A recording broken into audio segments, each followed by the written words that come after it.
Hello everybody, it's me, effing controller, playing Betrayal at Krondor. Much to my own surprise, actually, because I had kind of bandied about with the idea of playing this game, but it didn't really occur to me to be playing it this soon, but I've been playing it on my free time, and I've been enjoying it, so I figured why not. Betrayal at Krondor is a game based on the Rift War trilogy, which is written by a fella by the name of Raymond D. Feist. I have not read any of these books, so I am not the guy to ask about them, but this game takes place after the events of those first three books. He's still writing books, apparently, so if you want to check those out at your local library, feel free. It's about, the Rift War series is really about a planet called Midkemia, and forgive me if I mispronounce anything throughout this Let's Play, because I haven't read the books, and I haven't really talked about the books with anybody, so I don't know how to say things, but there you go. And it's about this planet called Midkemia, and then there's this other planet called Kelawan, and apparently they can commune with each other through these things called rifts. And the jerky folks from Kelawan decide one day to invade Midkemia through one of these rifts. There's a huge war. It ends up with Midkemia, spoiler alert, winning, well, at least being able to defend themselves from the forces that came over from Kelawan. But in the process of doing so, they had to close the rift, and many of the people from Kelawan who were attacking ended up being stranded. So that's part of the game. Otherwise, it's a fairly, I don't mean this in a bad way, but it's a fairly generic fantasy world with humans, elves, and dwarves, various types of elves, actually. Magic and sorcery and daring do. So it's going to be a fun little jaunt through a classic fantasy world that I actually first encountered when I was in my friend's basement. You may recall Pete. You may have met him in a previous Let's Play of mine, or an ongoing Let's Play of mine at this point. And he had it, and I just kind of dabbled with it because I was a Mac kid, and we didn't have any fabulous first-person role-playing games like this, or like, Daggerfall or anything like that. So I was very perplexed and interested by it, but I didn't have a whole lot of time to play it, and now I have all the time in the world. Well, sort of. I work. Ha! I work. What is wrong with me? So, Betrayal at Krondor is a fairly text-heavy game. I will be reading select portions. There's a lot of flavor text which I won't be reading, so don't worry about that too much. And the only other thing I really want to mention, there are rules here, Smokey. This is not Nom. The only other thing I want to mention is that if you know something about what's going on in the game, and I'm like having problems solving a puzzle or something like that, don't spoil it. That should be obvious. If I really need help, I'll look it up in a FAQ, or if I really do want you guys to help me, I'll just ask. It's just don't shower me with your expertise or with anything else of yours. I would prefer not to have a shower of yours. Alright, so let's just get started here. I'm going to stop rambling. Chapter 1, Into a Dark Night. I guess I don't have to read that. I do have to read this, though. Blood-soaked rags collected at the boy's feet. One by one, he tended the wincing soldier's purple wounds. Stitched, salved, bandaged, did what little he could in the leaping golden halo of firelight. Fortunately for his roadside patient, he could do more than most. Fingers slick with alum ointment, he worked fervently to tie off a catgut cord, then brushed the injury with a light touch that to the untrained eye would seem only a friendly pat. Others would recognize the telltale hand gesture as a magical ward against infection. Done, Owen sighed, wiping his hand in a rust-colored cloth. No guarantees, though. The stitches may hold all the way to Lamut, and then again, push too hard and you could be bleeding like a stuck pig on Midsummer's. You did fine, Senor Locklear replied, smiling approval before rolling down his sleeve. It'll scar, but it's good for a noble's reputation. Lets the kingdom folk know that he isn't resting on his laurels, and it impresses the ladies. I'll be sure to look you up in Tyburn if I need stitching up again. The boy accepted the compliment with a humble nod while he packaged away the rest of his medical supplies. His thoughts focused instead on a third man who slumped in the shadows across from them. Despite the manacles that bound the stranger's hands and the distance that separated them, the boy felt dreadfully exposed, his avenues of escape limited should Locklear's elven-looking prisoner decide to liberate himself. What did he do? Owen whispered, jerking his head towards the man. Gorath? Let's just say he had the disadvantage of being at the wrong place at the wrong time, Locklear said cautiously. He snatched a greenish apple out of his knapsack, offering one to Owen. I have to take him to Krondor. Did he kill someone? Owen asked. No. He attacked you.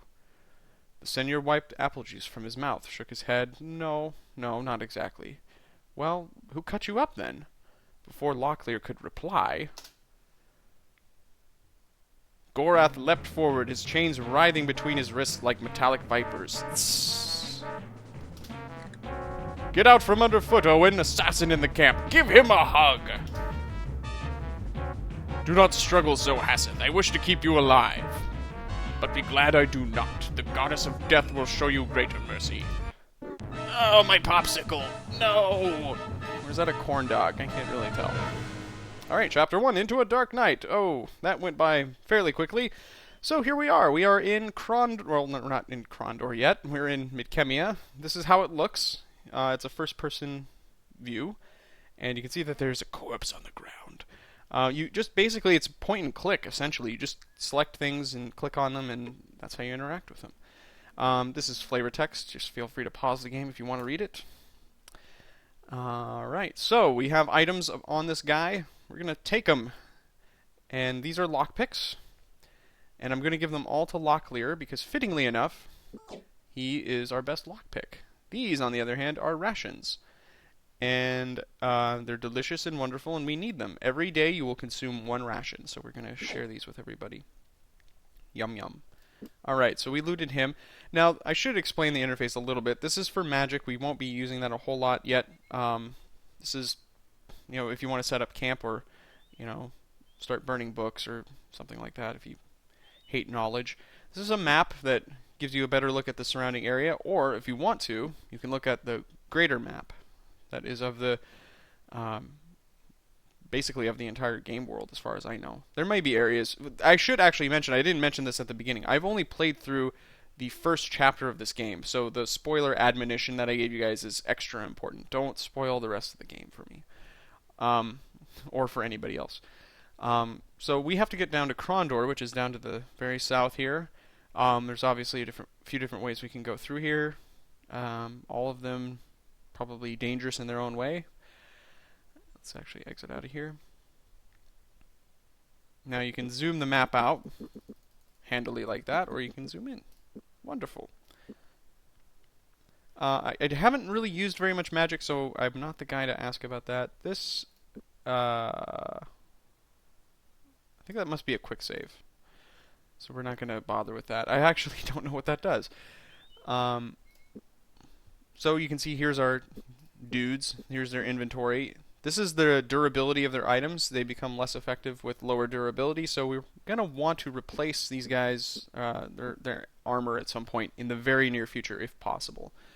You can also right-click them to see their various stats, and this is where Krondor is actually kind of cool. You have health, you have stamina. Any special abilities like magic would use stamina. Attacks will also use stamina, like in melee combat, it will use some stamina. You can recover stamina throughout the course of battle, though, too. I think. Speed just says how many movement tiles you can move in combat. We haven't looked at combat yet, obviously, so it's kind of possibly a little bit silly. But then your characters have all these different skills, and they're fairly self-explanatory. Defense, accuracy with weapons. Assessment, I don't know what that does.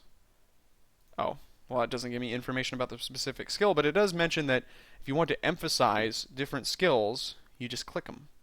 And that's exactly what we're going to do. We're going to emphasize defense for Locklear. Why don't we emphasize lockpicking? Because we're going to be using that actually a fair amount. And why not leave it at that? We'll go to our next fellow here, Owen, who's a magician. We're going to go with casting and defense. And he could probably use haggling because we'll use that sometimes in this particular level. Gorath needs accuracy melee. He's very, very strong, as you can see, but he just can't hit anything ever. It's ridiculous. We'll give him some armor craft too, which is nice to have, and some defense. Okay, so that business is taken care of. We're going to just move right along. We appear to be in some kind of valley here. Doesn't look too interesting. Ah. Gorath seemed distant. Though the Mordhel warrior didn't appear grieved about killing the assassin that had followed them from the Northlands, his eyes had a baleful look in them that seemed something between hatred and rage. Several times he glanced back at the corpse that lay behind them in the dust, his thoughts unguessable from his expression. Do you wish to bury him? We could do that. It is not our way. I simply am somewhat disturbed that he should come after me. He was a kinsman. There are other things that trouble me as well. Delicon's assistants are slow, but not altogether stupid.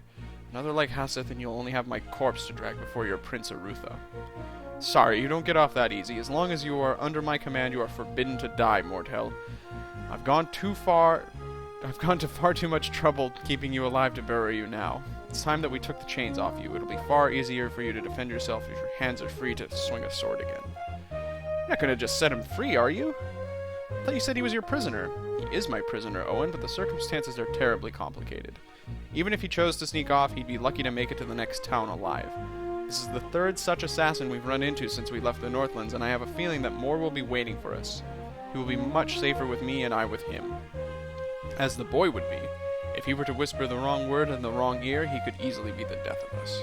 Me? Who am I going to talk to? I'm not even heading in the same direction. It wouldn't be a matter of who you talk to, Owen. There will be ears listening for word of a Mordhel traveling with a noble. Damnation, I should have thought about this when you entered camp. For the time being, you're my squire. Once we arrive safely at the palace, you'll be free to go your own way. But I have pressing business in Tyburn. I was going to go to Tashi Station to pick up some power converters. This is not a subject of debate. We must get to Krondor. My mission is of critical importance, and I don't have time to improvise an easy solution. The only other possible option would be to slit your throat and leave you dying. That sounds like a good option. He's obnoxious. I have absolutely no desire to do that. Now let's get moving before Delicon's assassins catch our scent again. They'll likely come looking when Hasseth doesn't return from his mission, or when I am combing my luxuriant hair. My god, it's just ridiculous. Alright, so we're just spinning around aimlessly. So we do have to get to Krondor, obviously. He's pretty intent on us getting there.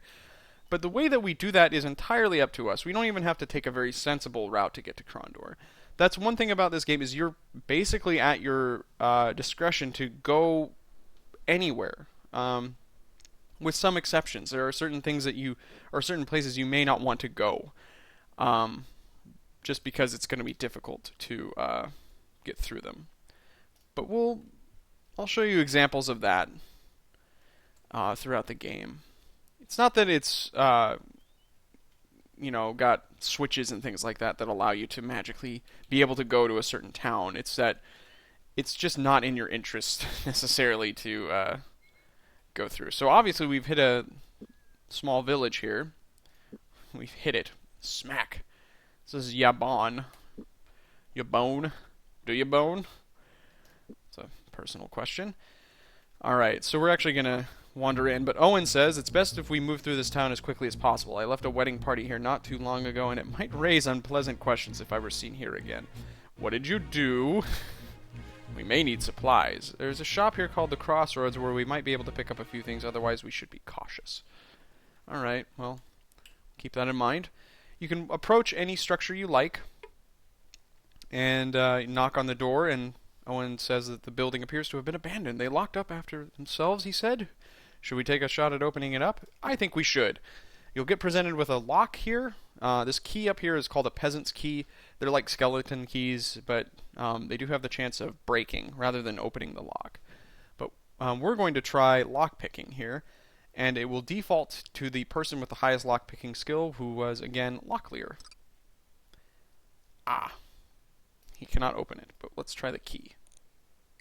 Wonderful! With the lock successfully picked, Locklear pushed open the door and entered the small building. It looks like a laundry shop. Let's take a look around. They were washing somebody's armor, apparently. That's probably not the best way to take care of it, but whatever. We'll take it. This armor here is crappy. We'll sell it if we have an opportunity to do so.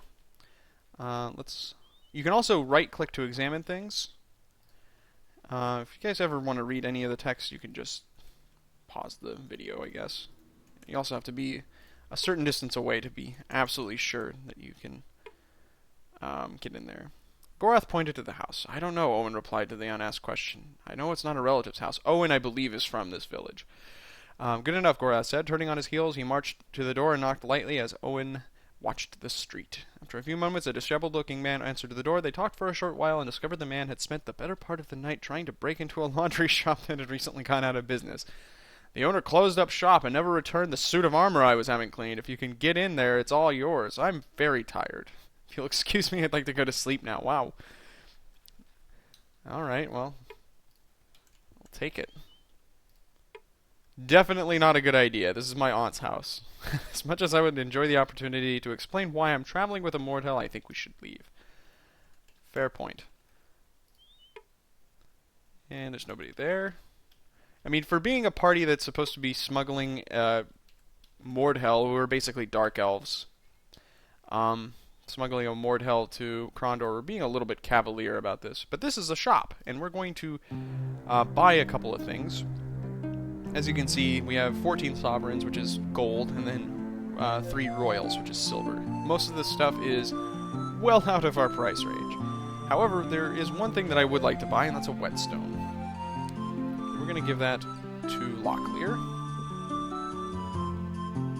We don't have enough money to really buy anything else. Now, the thing that you can do with whetstones is you can sharpen your blades.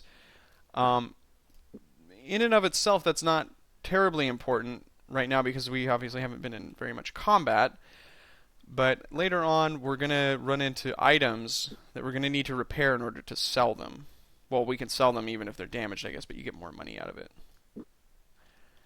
So one thing about this game is that it's really actually fairly important to kind of wander and go in amongst the trees and look for things. Because oftentimes you'll find some pretty interesting stuff in this wonderful, lavish 3D world here. Looks like there's something here. Rough in its construction and banded with iron, the Mordhel box would be impossible to open without solving its word lock. And judging by the marks on the face of the chest, others had learned that lesson after much difficulty. Oh my! Gorath scanned the runes embossed on the Mordhel clue plate, its text their only hope of opening the difficult word lock. Well, difficult is a bit of a lie. So, this box is basically opened by answering the riddle here.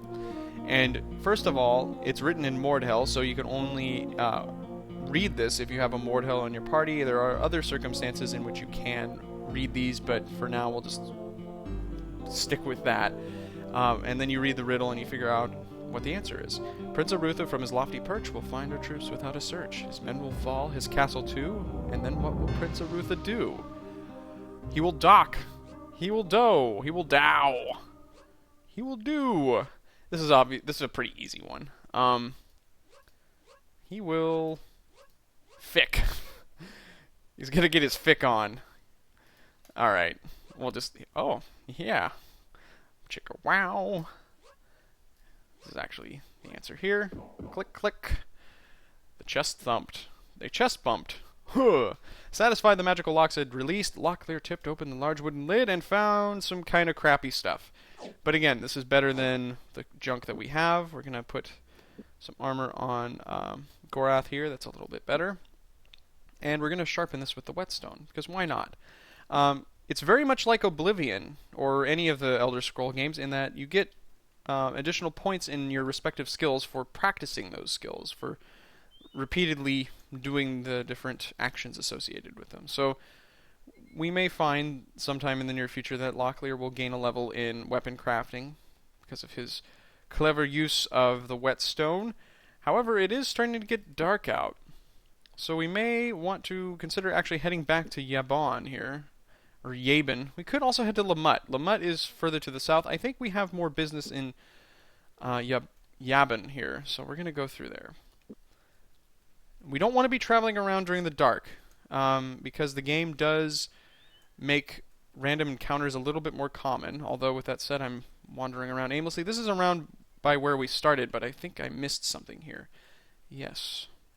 So you can see that these are probably very indistinct brown blobs that look vaguely turd-like, but these are actually fires that have been squelched. there is a treasure chest here, and it was just open. So we are going to take the money and run. And we're going to try to make it back to Yavin here. That's the guy that we killed. Or that Gorath killed, really. I don't want to take too much credit for that. Alright. So I think you are generally safer if you camp inside of a town. Supposedly you're able to camp inside of buildings. I haven't figured out how to do that, though. But we're just going to pitch a tent here. And rest until just prior to daylight. You do need rest. Your awareness will go down. You'll be more vulnerable to attacks. So it's in your interest. Actually, shit, I was going to go and sell some of our junk. Alright. So you have a higher likelihood of being ambushed in the dark, so it's very important that you be careful.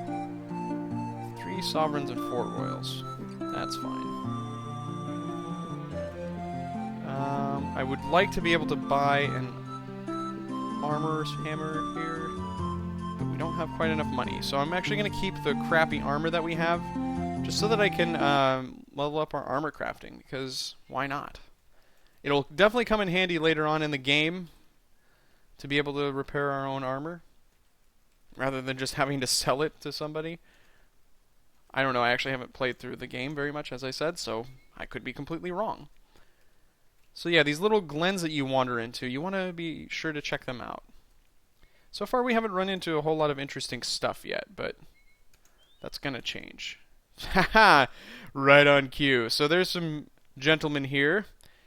They don't look too friendly, so why don't we go over here really quick and see what's over here. I'm not a chicken, damn it! Alright. You stay out here, he told Owen. Something doesn't look right about this place. I'm going in to have a look around. When he returned a minute later, he had a grim look on his face. What did you find? There was an open chest lying on an empty work table. It looked as though it had been rigged with a system of tripwires and flints. The contents were no doubt explosive. Someone's been up to no good. We best leave before they get back. Get back! Get back! Alright. There's a treasure chest there, although with that advisory that we've been given, we may not want to open it. But it's treasure and I want it! Oh, it's another Mordhell puzzle box. Okay, or riddle box, or whatever. Alright, yeah, this is another easy one. In all the world, none can compare to this tiny weaver, his deadly cloth so silky and fair. It's the Turtley. The Thater.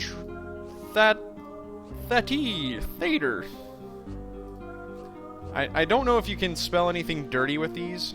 They probably were pretty careful about that. Wonder if Arsos is vaguely gross. Arsos! The only cereal for people... Arsers. Oh, that's good stuff. RCs. Have you been arsed lately? You would be an RC in that case. Okay. This is actually fairly easy, of course. Arsos. Promoting arse health according to 7 out of 8 doctors. Keeps your arse running smoothly and soundlessly. Alright, so we popped that open. We got quite a bit of money and some gear and some more lockpicks for Locklear. And this strange shell. And it's just treasure. You just get it and you can sell it. There's nothing really, as far as I know, that you can do that's functionally important about it. Okay, so let's go see if we can pay those gentlemen a visit. And it's to your benefit to kind of save your game when you know you're about to run into a situation like this, because things may not be as they seem. I'm going to save the game as LP1. Because, as you can see, I played through a little bit. Probably not going to wander through there too much. That guy might be coming to say hi. So now you can right-click to look at him. Probably best if we try to avoid him. Coward. Oh, whoops. Well, he's approaching us. Both of them are. Okay, so Owen, as you can see, the combat is done on kind of a little grid map like this. Owen is delicate. We don't want him to get into combat so much. So I'm actually going to put him in the back here. He can cast spells and stuff, which is fine, but We don't really want him to be attacking with his staff. Your men here, your warriors, have sword attacks, and they also have crossbow attacks that they can use, but we don't have any crossbows, so we're going to be stuck pretty much with our swords. You can see here that when I highlight the enemy, it says thrust, 17 damage, 68% accuracy left. That means if I left-click this guy, we'll thrust and hopefully hit him and do some damage, but we missed. Now, since Gorath is right next to the guy, he can either thrust or swing. As you can see, swinging does quite a bit more damage, but it has less of a chance of hitting. So we're just going to poke him. Oh, very clever. The enemy is fairly good about this kind of stuff, about moving into clever positions to make its attacks from. But Owen actually can't cast spells with somebody right next to him, so I'm going to move him over here. We're going to try to concentrate on this guy here. Generally, at the beginning of the game, I find that thrusting is just a good idea, because you just don't want to miss so much. Otherwise, they're going to kill you. Owen, since he's a magician, has different spells that he can use, and they're all in different circles here. I don't fully understand the system, so if I get something wrong about this, I'll just be shaking my head in shame, and I'm sure you will too, but these all are different types of spells. I don't know what all of them do, so I guess there's really only one way to find out. So this looks like this is not a damage spell. Health, stamina transfer. That must swap between the two. Blinds target for short time. That's handy. Invitation pulls target forward. We don't really want that. We're going to go ahead and use Despair Thy Eyes on one of these guys. It says 2 health/stamina. Stamina is used for most of your attacks. If you run out of stamina, though, you start using health, which is bad. Stamina recuperates fairly quickly during the course of battle and while you're out in the field, but health takes much more time to recover. So we're going to actually cast Despair Thy Eyes on one of these guys. Probably this guy. Flash. Alright, and we're going to thrust. Do the hokey pokey. Oof. We want to be careful about Gorath here. I'm going to cast one more spell. We're going to cast it on this other dude here, just so that he stops attacking him. Damnation. I'm going to have Owen defend. And as you can see, since he's blind, he basically just sits there and doesn't attack, which is handy. Poke. And I'm going to cast it on him again because... Can I right-click? Oh, we can't. Oh, well. I'm going to have him... I don't remember what this does. Does this have you heal? Yeah, it does. Okay. It has you rest, basically. If you're expecting to... this might be an auto-combat thing. I should really reread the manual, I guess. This is defend, obviously. This is to regain your balance so that you're not going to miss so often. If you swing, for instance, you have a chance of going off balance. But we're just going to keep poking away. And in fact, I'm going to have Owen poke. Poke. Everybody poke. Poke him in the rear. Licker in the front. This guy's actually hemmed in. The enemy will try to run away at various points. And the more damage you actually do to your enemy, the less damage they can do. Oh, very clever, sir. He's going to run away. And he's actually going to be successful in his retreat. Ah, well. But we did kill one of his friends. I should have used Despair Thy Eyes on him again. Oh, well. Search the body for supplies. Yes. That's not actually very good, because since we're being tracked, there's somebody who found us and has been able to escape. Drat. You do have limited inventory space. As you can see, Gorath is carrying, in addition to his own armor, 3 other suits of armor. Might want to do something about that here in a bit, but that was combat.